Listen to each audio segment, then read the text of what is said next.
नमस्कार मैत्रिणींनो, आज मी करणार आहे भोपळ्याचं सांबार। भोपळ्याची सालं काढून बारीक काप करून घेतले।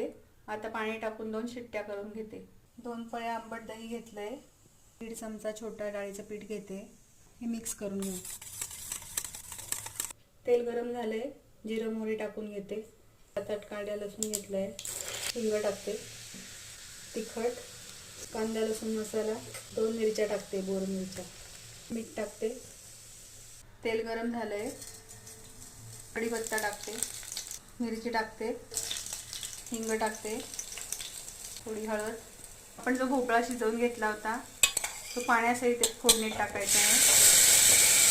आपण मगाशी जे डाळीचं पीठ आणि दह्याचं मिश्रण केलं होतं ते आता याच्यात टाकते। चवीनुसार मीठ टाकते। जास्ती उकळायचं नाहीये, नाहीतर दही फाटू शकतं। आपण जी लसणाची फोडणी केली होती ती सांबार खाताना त्याच्यावर टाकून घ्यायची।